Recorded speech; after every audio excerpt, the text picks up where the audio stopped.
Your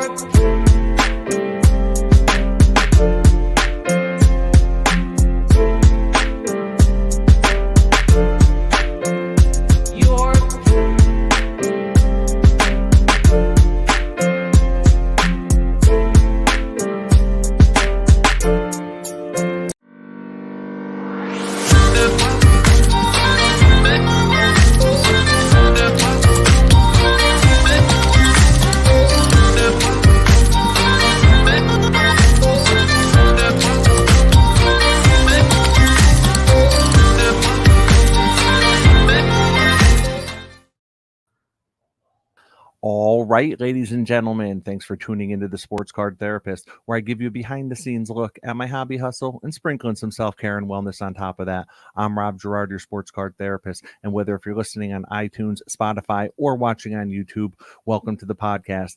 And this is episode 212 going on right now, and I have a special guest back for the third time, I think, third right? Time. Three-time guest. Three-time guest. I have my man, Dan, the great Curator. Dan, how you doing, man? Good. Thank you for having me. I'm going to try my best to match your energy with my best therapist voice here. So we'll see how long that lasts before we get too excited. But I appreciate you having me on again. Absolutely, man. Listen, it is...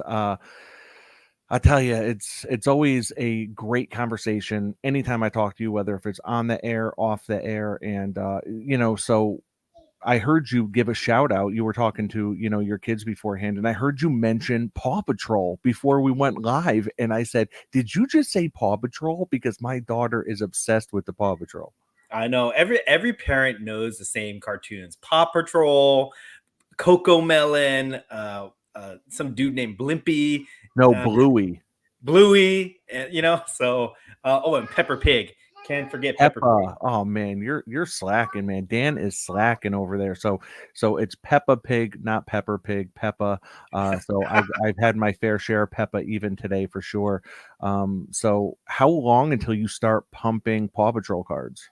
When I find them, trust me, it's going to happen. Okay. Because I've done it with Hello Kitty. I've been killing it with the Hello Kitty cards, been killing it with the K-pop cards. So just a matter of time before I find Coco Melon and Paw Patrol cards, and I'll be doing that too. Well, listen, man, and by all means, I'm not trying to make light of any kind of, pumping going on, but I know that's kind of like your shtick, and we can get into some of that, in a little while. But what I would say is, when you read these PSA, like what cards were graded with PSA this month, it's always Pokemon is by far in first place. So when you look at the fact that these pop culture cards, whether if it's Pokemon, whether if it's Disney, whether we can name off more than a few. And I know you and I have had this conversation when you came on for the pop culture episode with Jeff's cards. And, but there's such a huge audience, much bigger than sports cards for some of these pop culture cards. People have no idea, really, because we're kind of like in our own bubble of sports cards and that world. And we think that everything revolves around that in terms of like trading cards.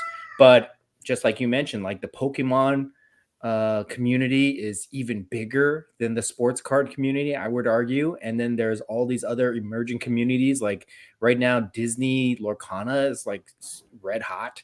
So that community is growing. And then you've got all the other stuff, the Marvel, Star Wars. What's relevant today is wrestling. Wrestling was in the news.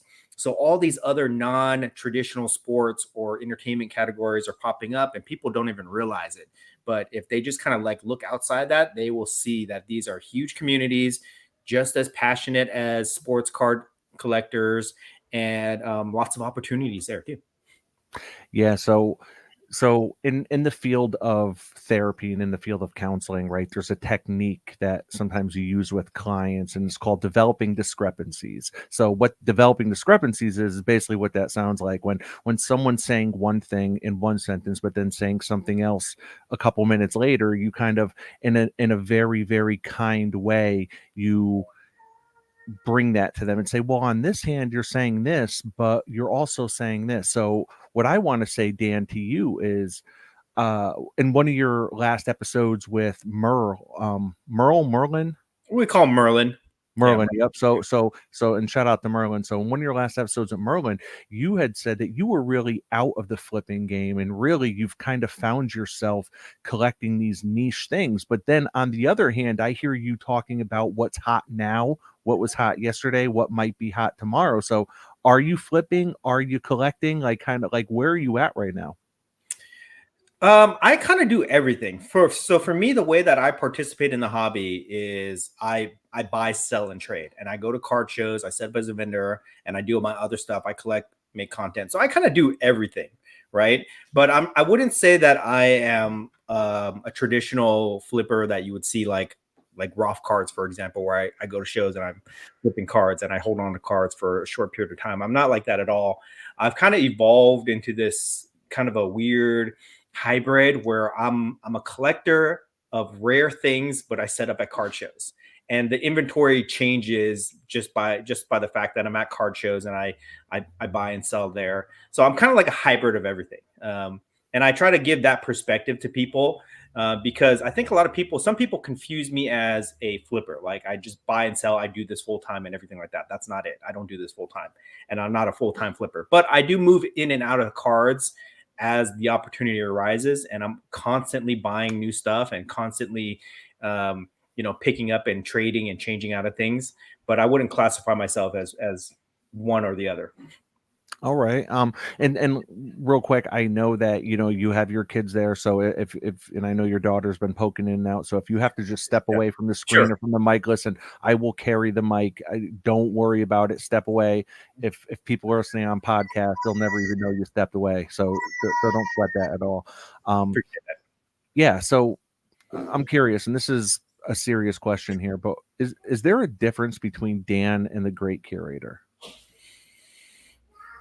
I mean, yeah, I guess you could say like if you just watch my content, the content is geared towards entertainment. So I'm gonna have a different type of energy for sure. And but if you talk to me in person, like we have on the phone several times, and in person, it's a little bit more reserved. So I would say, yeah, definitely there is a divide there, but it's not like the Great Curator is a character or anything like that. It's just a more amped up version of the collector in me, right? And then when you talk to me outside of the content space, you get to know the real person of me as a family man, a professional, and whatever.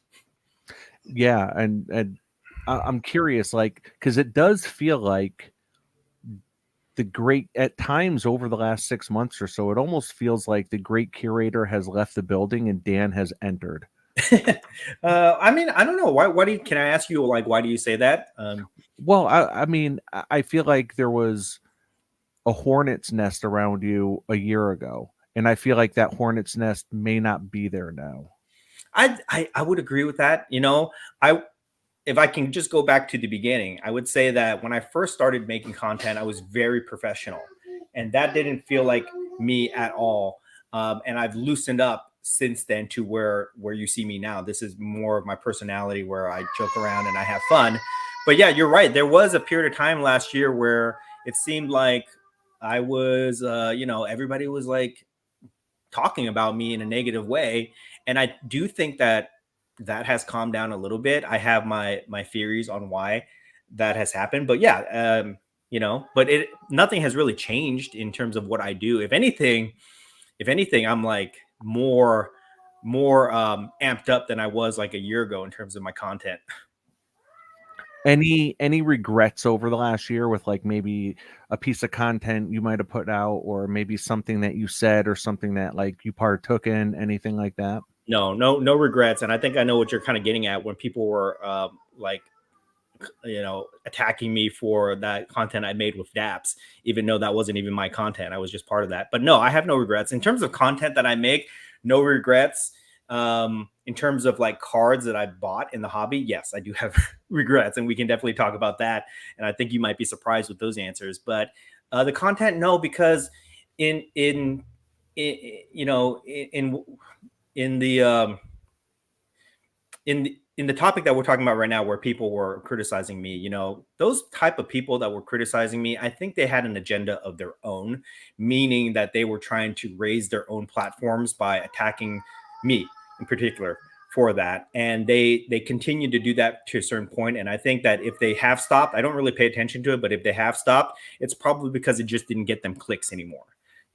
That whole phenomenon, and we can talk about that too, of people who claim to be like watchdogs and make critique videos or attack videos of other people. I call that like being a dick for clicks. That's their mo. That's how they make content.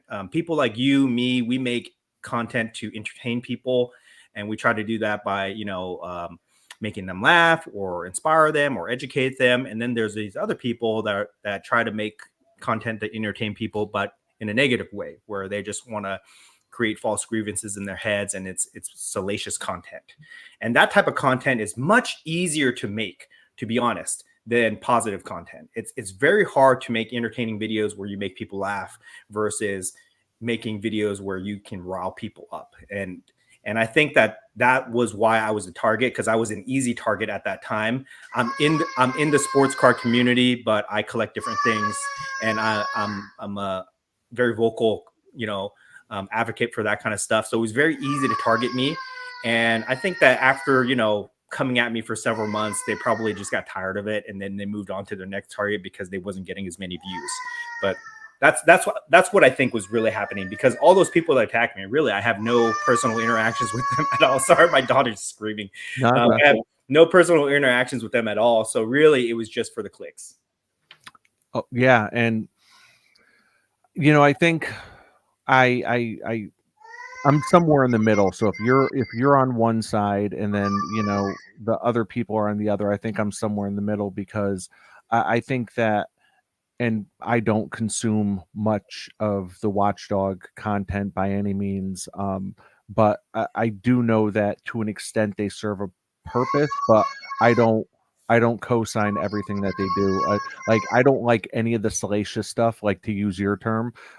But I have found that some of it can be very educational, I guess. But so I guess that it could be kind of difficult to, I don't know. I guess there's just kind of like a balance there. There's a balance that I know I try to find with my content, right? I'm trying to put out content that's informative, educational, entertaining, fun, stuff like that. And I think they're trying to put out content that they're like, well, where there's smoke, there's fire kind of thing. And maybe sometimes what looks like there could be a fire isn't really fire, and maybe they don't find much. So I don't know, but I think to an extent think that some of it is needed, but I agree. I think the stuff where you're tearing down people on a personal level, not a fan of that. Never been a fan of Yeah, that. there's a definitely definite distinction between content that is made to call out bad actors in the hobby, just like with what happened with card porn recently, or that Pokemon box scandal and things like that. But then there's also the content that is mainly there for like a witch hunt, or just there for click purposes, when they just attack people for no reason. And I think that that's what we have to kind of be mindful about, since we're talking about this, is that we should not give these type of people that make that type of content consistently the credibility that they're craving. Because as you can see, it's very obvious when you see a bad actor versus somebody that has just like a hit piece because they don't like that person, and that's their personal opinion. And I think from this card porn incident, where we're so quick to elevate these certain accounts that seem like they're altruistic and that they're trying to help the hobby, and that they are just a bunch of do-gooders, we have to be very careful not to elevate these people to a status where they have that influence in the hobby and they have that power to try to cancel people. Because I do believe that they all had their own personal agendas on the type of content that they make and why they're doing it. And we just don't want to be in that position again, where we have another account like card porn, and then it turns out that they're not who we thought they were. Yeah, and hopefully we don't have that type of situation in the hobby again anytime soon of an account like that. But I think you nailed it on your last episode with Merlin, and you said, well, what's stopping Juan Garcia from just making another account and no one knowing who he is, like making another account and naming it Joe Smith, and then here he is again. But yeah, so definitely good points on your end.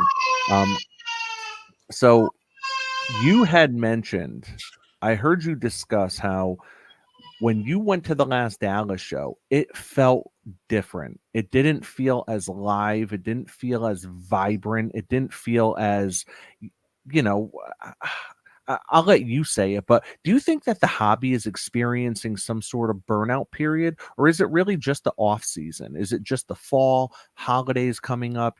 All those sorts of things. The national hangover. Is it that? Because hearing you say it, I've heard a lot of people say it randomly.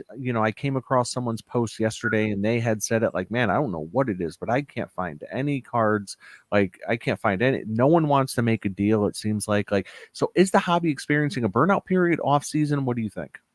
I would not say it's a burnout. I think that's the strong word to use to describe it. But to me, I felt like a similar thing happened last year after the national, and then I just kind of came up with the analogy that this is like our off season for shows, anyways, where things kind of slow down.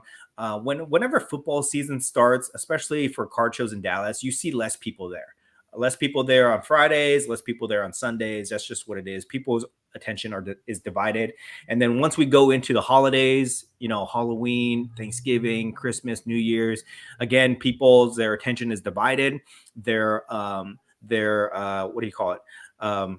Discretionary income, their money is divided into other places like that. So I just kind of describe this as like the off season, basically for us. Anything after the national is an off season, and it really doesn't pick up again until about like January, when those big shows start to happen, like the first Dallas show. Culture Collision is usually around that time. The next Burbank show will be around those first 2 months.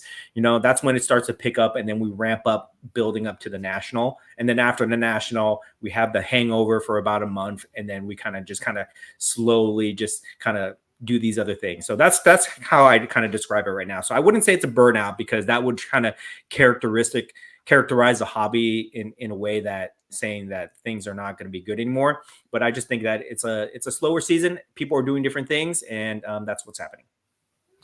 Wow. Yeah.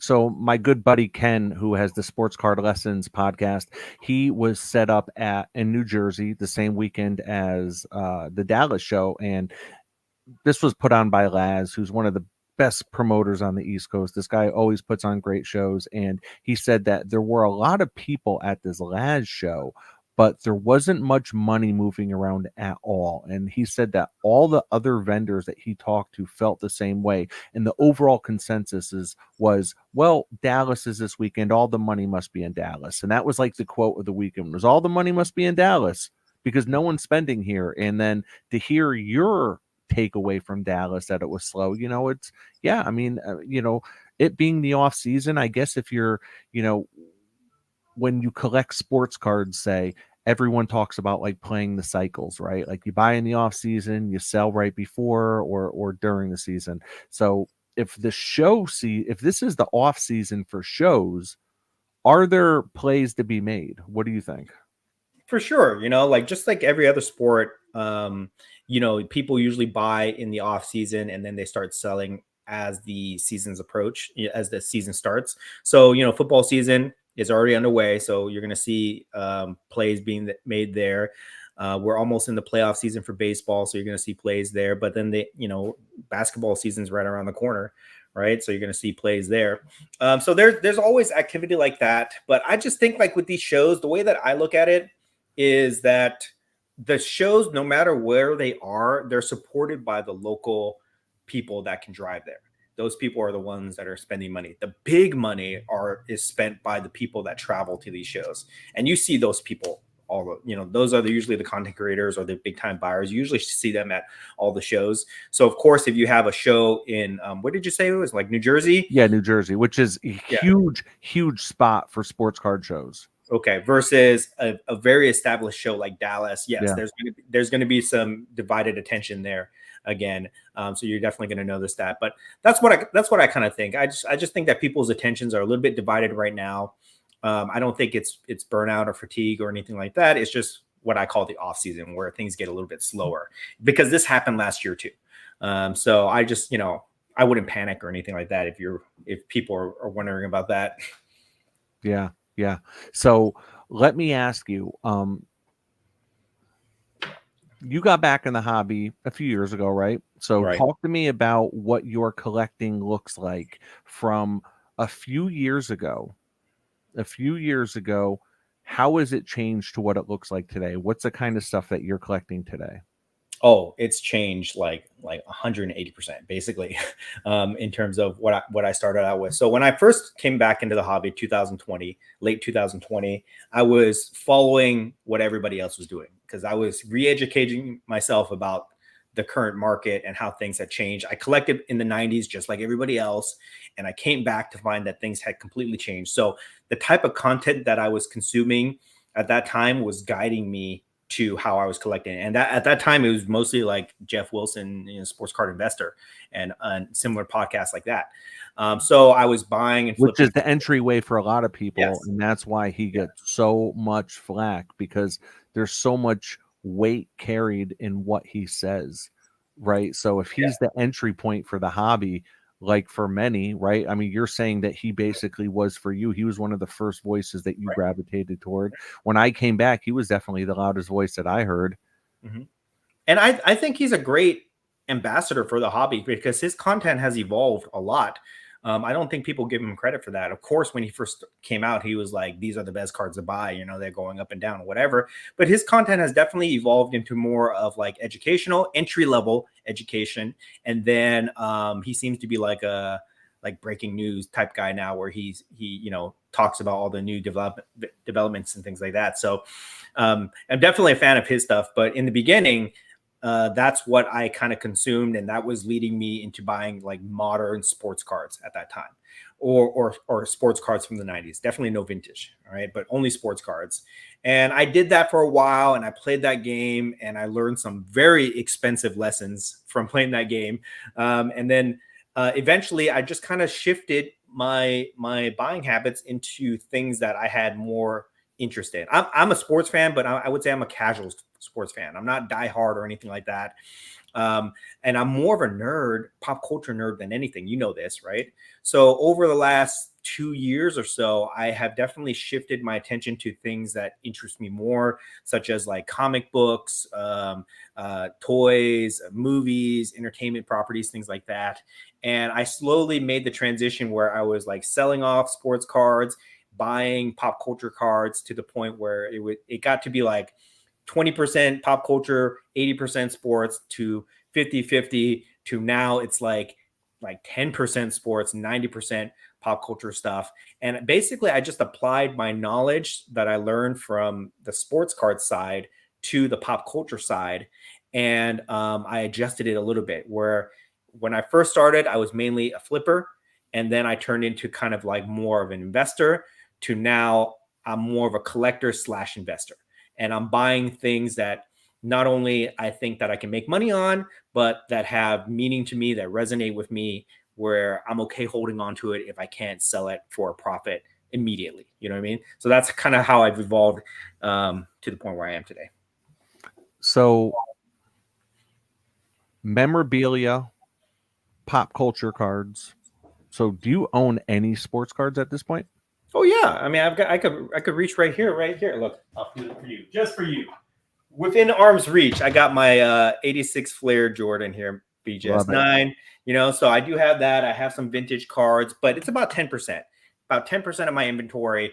And I want to increase it. I want to actually get more into vintage cards because I think that that's a more stable market, and that kind of aligns with what I like. I'm kind of like a historian for sports. So I like all those legends and all the old things like that.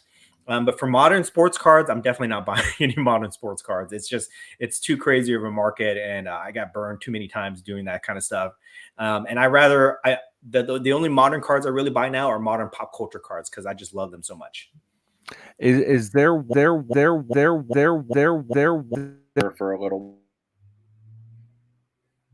Uh-oh. I think we lost him, guys. Give him a second. He'll come back in. Let's see. While we wait for him there, let me tell you guys a story. I don't even know if you guys can hear me right now, but maybe this will be edited out. But I'll tell you guys a story of what's happening with WWE right now. Panini just lost, essentially just lost their license with wrestling cards. If anybody cares about that, so Panini again asserts their dominance, um, asserts their dominance in the space and takes away Panini's right to make wrestling cards, which is pretty crazy. So I made a whole podcast about that. If you guys haven't checked it out yet, check out my podcast. It's called Between Two Slabs. We usually air it every Tuesday, but today I made a special episode, so you can check that out. If anybody's in the comments section, let me know if you guys can hear me, or maybe I'm the one that got kicked out.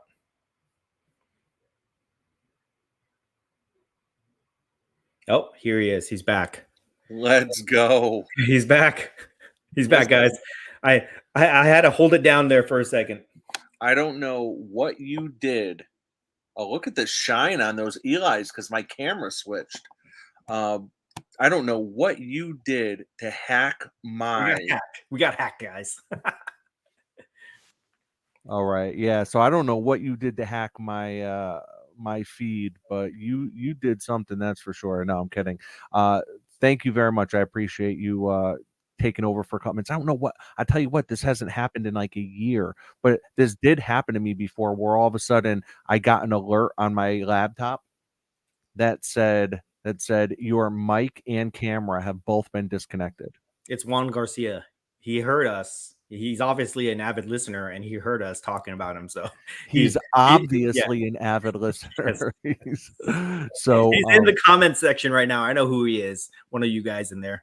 I love it. So I heard you talking about the WWE thing. WWE, right? Kind of that whole debacle. I mean, I guess it's only right that WWE would follow suit with other sports that it's kind of that they've kind of dealt with. But moving back to our conversation, I had a question. Is there anything that you have sold that is there one thing that sticks out that you wish you could just have back? We all have those cards. Yeah. I know I have those cards. I moved that. I'm like, oh my God, why did I do that?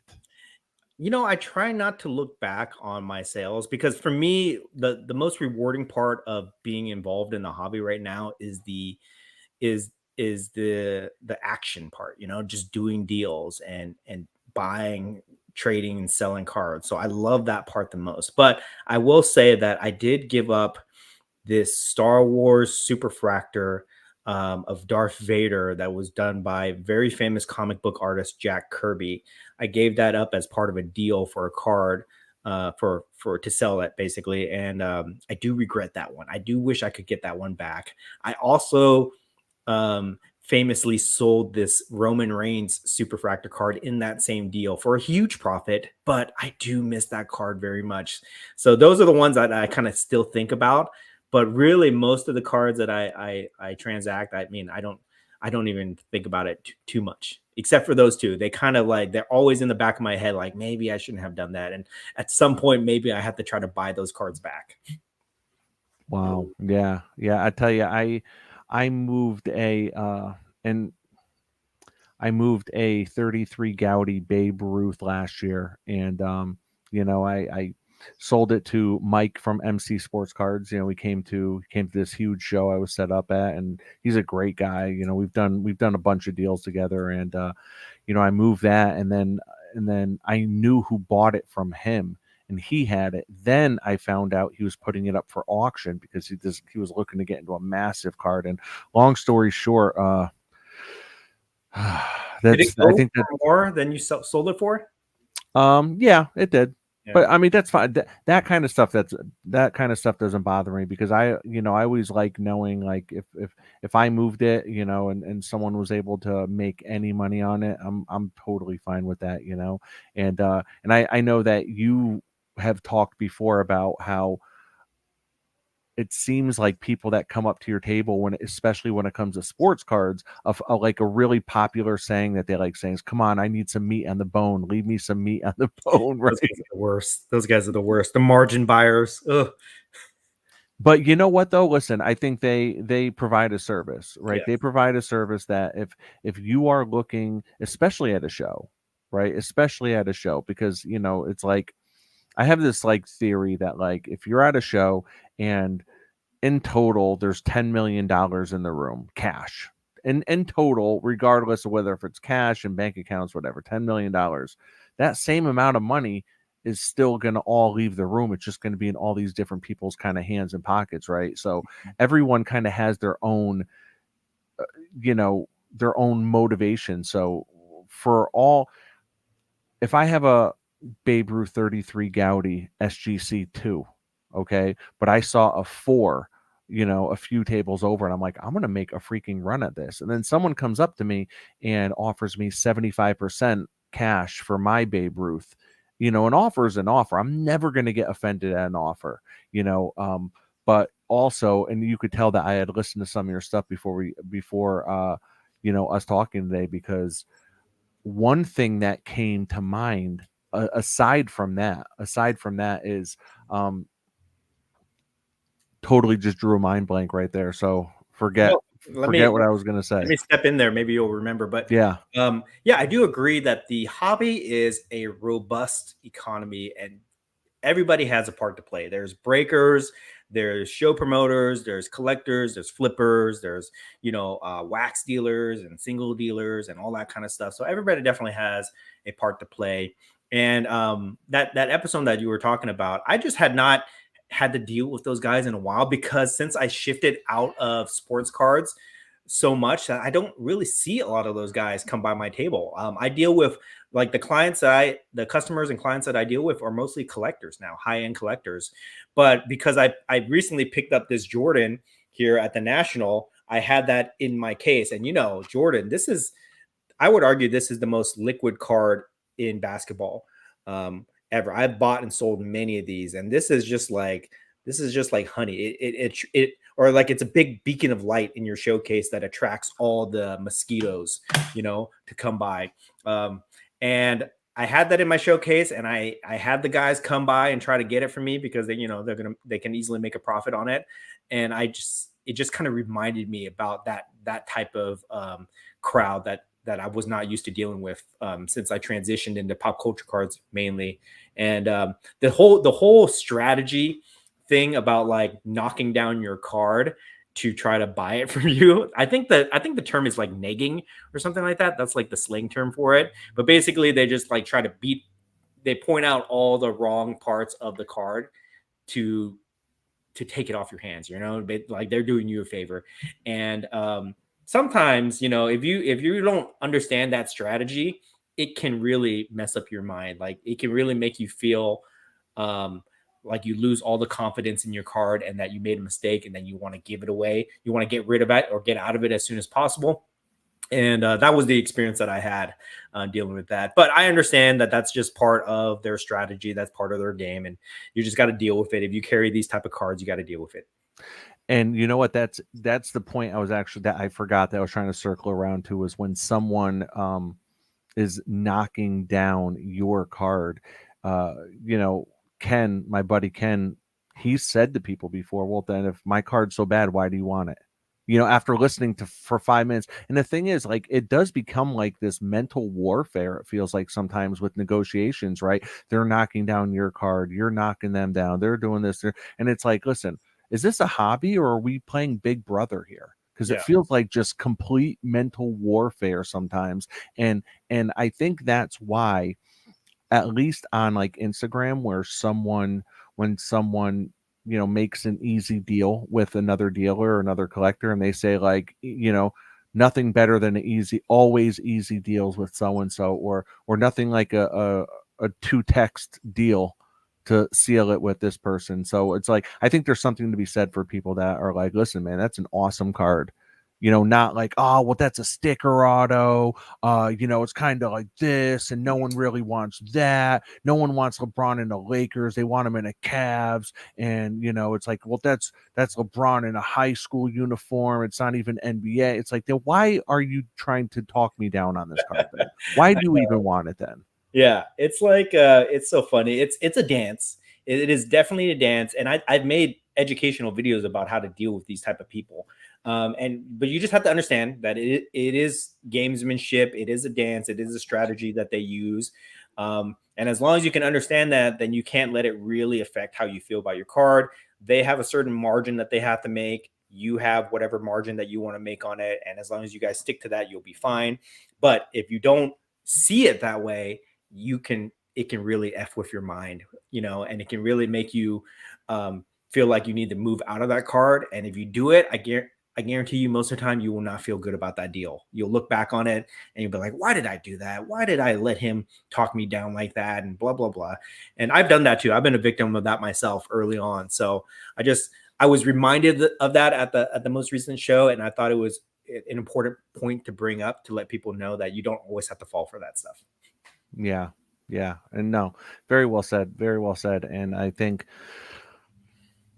it's difficult. And I've had this conversation with Tony from Cousins Collectibles before about how sometimes we can almost feel like, I'll speak for myself, if in the hobby Instagram is negative that week, immediately I'm like, why the hobby's been negative?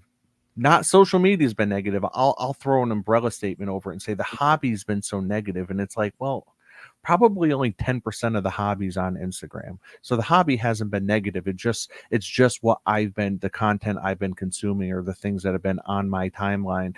And I think the same could be said for, sports cards with flipping and stuff. I mean, you got to figure, when you have a card like a Michael Jordan rookie, that's the most liquid card on the planet. It's like holding water. You can't do it. You cannot hold that thing. It's just so people know that. They look at that like cash, and I think, yeah, if I'm in Dallas with a Michael Jordan Fleer card, yeah, I should expect flippers to come up and really be trying to hammer me on it, but if I had, I don't know, an Ernie Banks rookie, 1955 tops Ernie Banks rookie. If a collector really, if that card jumps out to a collector, that collector is not going to hammer me on it. He's not going to be like, the corners are too rounded, it's too off center. He's probably going to be like, listen, what are you asking for it? And then maybe he'd make a counter, and boom, it would be done. So, I think it's partially probably the fact that what you're holding is every flipper's fantasy. I know, right? There's a limited number of cards out there that transact all the time because of the nature of the demand for it, like the Flair Jordan, for example. And it's just like one of those cards where that's the cards that people look for, because that's the easiest card for people to move in and out of. Definitely. And, you just have to kind of put up with it, but Yeah, and I've owned multiple Fleer Jordans, and I've always said, if I can ever get one at a decent value, I'll usually grab it. Not because I want it, not because I want to hold it long term, but because I know that if something comes along that I want, there's a 99.9% chance I'll be able to throw that Jordan in the mix for a deal. Because oh yeah, really, who turns that down?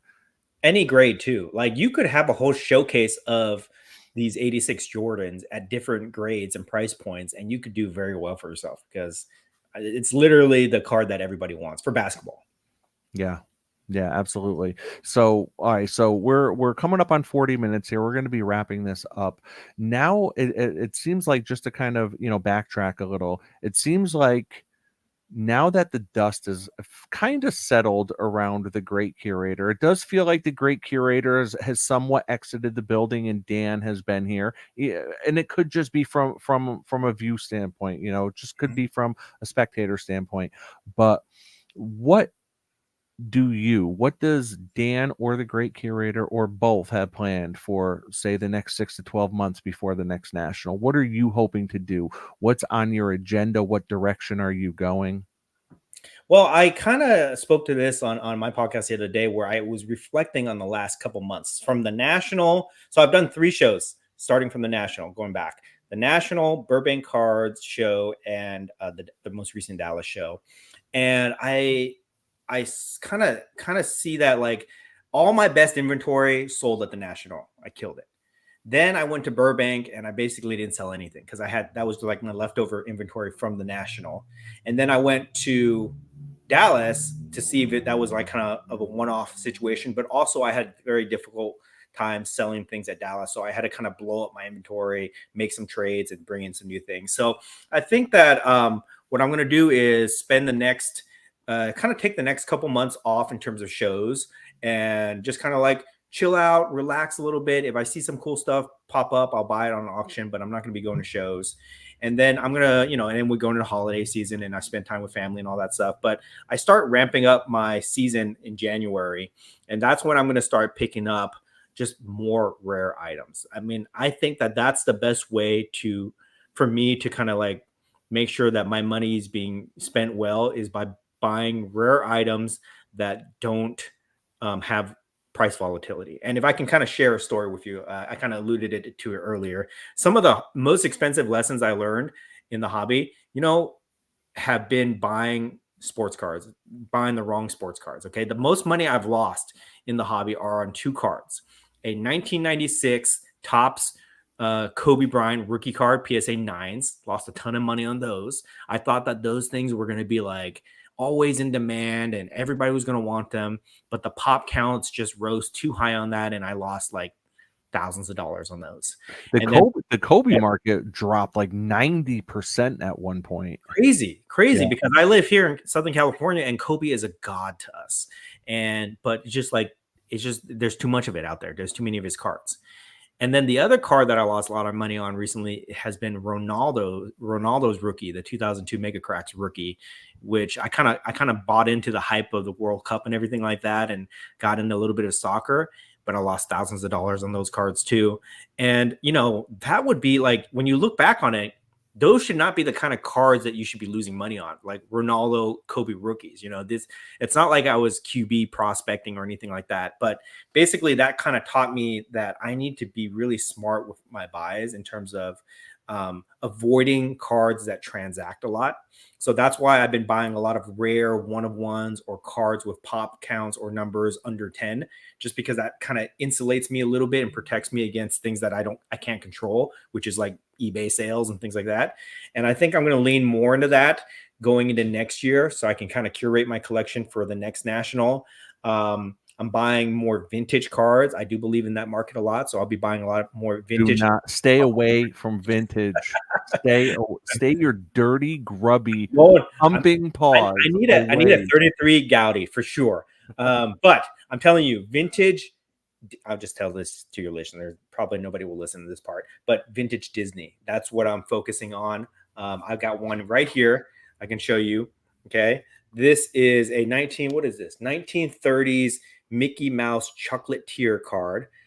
Very rare piece. So stuff like this I'm looking for. And then I don't know if you've been paying. Well, we might even talk about this, but I've been buying Type 1 photos, which has been like a whole rabbit hole that I've been going down. But what these things have in common is that they're super rare and they don't transact that much. So that's kind of like what I'm trying to curate for my going into next season and ramping up for the national. I know you sold a higher grade one in Dallas, right? I have my Walt Disney rookie right here, 31. There you go. Yeah. What grade was yours that you sold? 8. An 8. Ooh. Yeah. But yeah, that's pretty much what I have planned, for the rest of the year. Just kind of like chill out a little bit, relax. Still going to be making content, still going to be buying, collecting, things like that. But I just won't be as active in the show scene as much. Maybe a couple local shows. I do have one thing in the works, but I don't want to talk about it yet until it's solidified. And then that's about it. Yeah, and so it sounds like you obviously love pop culture collectibles, and you listen. I quote you all the time when you were on the show with Jeff's Cards, when you came on talk of the pop culture roundtable, that and I'm going to butcher your quote, and I don't even know if you remember saying it or if this is something you say all the time, but I know I say it all the time. When there is something that I love or that I'm passionate about, there's something in me that wants to own a physical representation of that thing. And I'm a huge history buff. I love the Yankees, I love the New York Football Giants, and I love a few other athletes. And I it means the world to me to own small physical representations of those things. And um so yeah, and it also sounds like part of you loves the transaction. You love the jockeying back and forth, and maybe not, to the point where, you're negotiating with Jordan flippers, but I mean, it sounds like you do love the transaction, and it sounds like you love dipping your toe into other waters to see what's warm and what might be too cold. Oh yeah, I always love experimenting. I'm always buying like different things just to kind of prove the concept that hey, yeah, I can sell these things, they're worth money. But I never really scale it up to where it becomes the main thing in my inventory. But I just kind of play around. Like I was telling you before, I was buying like Hello Kitty cards and Harry Potter cards and K-pop cards, and those did very well for me. But once Now, I saw are you passionate about that stuff, or are you thinking, "Huh, I wonder if this can get popular and I can make money off it?" a little bit of both. Like I do listen to K-pop. I'm going to admit that right now. I do listen to a lot of K-pop. But like Harry Potter, I'm a casual fan of that. Hello Kitty, my wife's a fan of that kind of stuff. But I just want to prove the concept that these things are worth money, and then they also get me a lot of attention when I go to shows. So that's the reason I do that. But yes, I just love everything about the hobby. I love the gamesmanship. I love the interactions. I would say that's probably the main thing, to be honest. The social interactions when you get to meet people at shows and talk about common interests and things like that, and then when you do a deal where both sides are happy, that's always a great feeling. So that's part of it. But I'm just I don't know, I'm just like a an all-around collector at heart, but like a modern day collector where you go to shows, set up and transact a lot. Well, and I think you really nailed the term, and I heard it said first by Brian, who is Cajun Cardboard. He has the Cajun Cardboard, big Michael Jordan super collector, and he described himself, and you just described yourself, and I've described myself as well as kind of like a hybrid, right? It's kind of like, I think, for myself, I am absolutely a collector at heart. I've been ever since I was a kid. I've always collected things. It's like this hoarding gene that's inside of me or something, and always been a collector. But at the end of the day, it is fun to curate my collection. It's fun to move pieces in and out until I find that forever card. And that's something that this hobby does for me. That's incredible. So even if I lose money on things, which, let me just say, you might be pretty good at this. I'm not good at that. I'm not good at flipping. I'm not good at moving.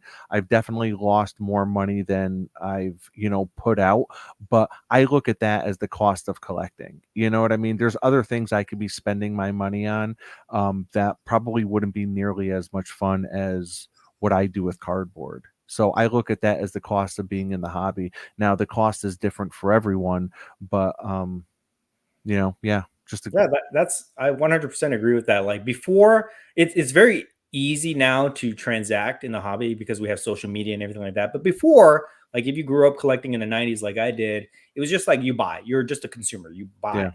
and you buy until you have no more room, and then you put the stuff in storage, and then you don't really get to enjoy it. And at some point, when you get older and you have more responsibilities, you don't have discretionary income, you start to rethink your purchases because you feel like you should be more responsible with your money, or you feel like you shouldn't be wasting it on this or that. But now it's kind of a new space where we can actually buy things, and Yeah. you no longer have to have a store to sell it. You can easily just sell it on eBay or at a show or things like that. So it makes it very easy to get in and out of these collectibles, and that has added a new layer to the collecting, where you can be a part-time dealer and a collector, and you can buy, sell, and trade, and that's part of the game too. And I think that's why I'm having so much fun with it right now. Oh man. Well, listen, great to hear. Always fun talking with you, Dan. I appreciate you coming on.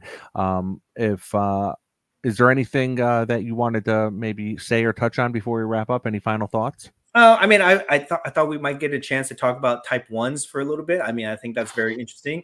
I'll just quickly say this, and then I don't know if you want to answer any of your comments or anything Yeah. like that. But type ones, I know you did an episode about this. What I think is so interesting about these is you're seeing the market really pay attention to type photos right now, and they're setting record prices and things like that. And I think the interesting takeaway from that is the reason people are buying them is because they're rare. They're looking for it's like basically another type of one of one. Even though that there could be multiple photos out there, they're very hard to find two of the same photos. Yeah. So the market is shifting their attention away from mass produced or multi-numbered whatever parallels and things like that, and they're just looking for like rare items. And I think that's kind of why we're having that shift for type photos right now. But it'll be interesting to see how long that can sustain for, because I think with the prices the way they are right now, at some point they're going to kind of level off, and then our attention will be focused on the next rare thing that pops up. Who knows, whatever that will be. Yeah, and very well said for sure. And I know over the last year, without a doubt, I've been watching the Type One photo surge, and I mean, I completely agree. If I could have it my way, I would probably own five really really cool Type One photos right now. I don't. I own one. And I know you own multiples, and you have some really cool ones. I know when you came to the Wolfpack Trade Night at the National, you had some of them displayed, and they looked incredible, man. And I see now you're going to grab some now. I saw that. This is So Babe right Ruth, now, Dan's holding up a Babe Ruth Type One photo. Was that his son? one of his bastards probably, but no, I'm Oh, just don't joking. say that. Come on. I don't know. There's some kid that he's That holding. is This is incredible. it's just a really interesting one. This is from 1922. This is a really cool one. Kind of a historic one. This is a Type 3 photo, but this is Jackie Robinson. I don't know if you know the significance of this photo, but apparently I don't. back in the day, like when people didn't like Jackie for racial reasons, they refused to shake his hand in the picture, or give him a hug or whatever. So they would have a bat, and this is how it looks like they're interacting with each other by just holding the bat without having to touch it, shake hands or anything like that. So this is an interesting photo of that. Oh, that is terrible. Yeah. But you know what I like about the Type 1 photos is that it gives you the subject matter is what's interesting about this. So of course, with this one, yes, it's terrible that people acted that way, but it gives you a little snapshot of how it was back in the Oh day. yeah. And then this one doesn't have it, but sometimes they have articles on there that kind of talk about that kind of stuff. And then this is one recently. I need to get a slab, but this is kind of just interesting. This is from 1933, a sumo wrestler winning the championship. Wow. I just found this randomly, and I can't wait to get this slabbed up. That is awesome. That is awesome. Yeah, man. I have my one lone Babe Ruth Type One photo of him. He's in his New York Yankee pinstripe bottoms with a suit jacket on top. It's actually right behind me right there. Hold I see it. Yeah. What year is that? It only says 1930s. Type You know, One. so Type what's One. It interesting? only says 1930s. I've been trying to do a little bit of research to try to see if I can figure out, try to pinpoint it, but I mean, I've never seen this photo before. I doubt another one will ever surface. It's just so random.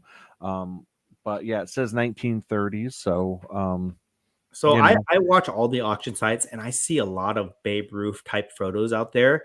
And I would say that he's got a lot of them out there, but they're all different. They're all like different, yeah, just him being a character in life, like him playing golf, or him, there's, just like holding the baby and things like that. So very interesting to kind of always see that stuff like that with with the Babe Ruth photos.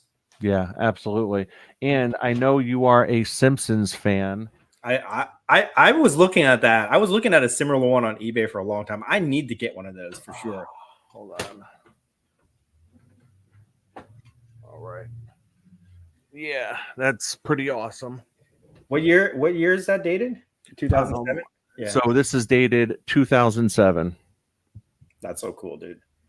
Right? Simpsons, at some point, Simpsons got to take off, like cards of Simpsons, and somebody's got to remake those or something like that because that is my childhood right there, The Simpsons. Oh yeah.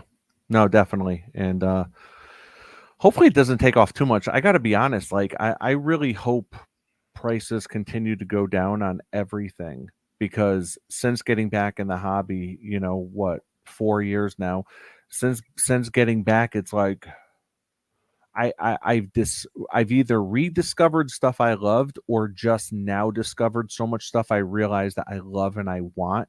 And I know I'm in this for the long haul. I'm in this to where, I'd want to give my collection to my children and things like that.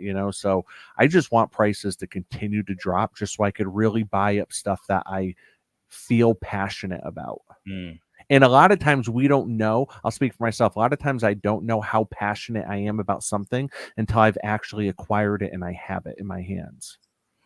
Like that's a good point. Like, I like if you ask me what are your top 5 Grail cards, I probably couldn't name anything off the top of my head that I'm really searching for. But when you have that moment where you see something at a show or you Mhm. see something pop up on eBay or whatever auction house, you're like, oh, I gotta have that. I love those moments. You know what I mean? Yeah. And they can be expensive. Like they happen way too often, to be honest. Like I see way too many things that I want immediately, but I just love that feeling. That's part of the game too of searching for things, and you won't know that you want something until you see it. You know what I mean? Yeah. Yeah, absolutely. Well, Dan, listen, it was great having you on. If people want to reach out to you, how can they find you? I'm on Instagram, the Great Curator. Most of you can find me there. That's where I interact the most. I'm also on YouTube. I've got a podcast called Between Two Slabs every Tuesday. Check that out, Between Two Slabs on YouTube, and then also TikTok. Same thing, Great Curator. Oh, beautiful. Dan, I appreciate having you on, man. Thank you very much for coming. Appreciate it, guys.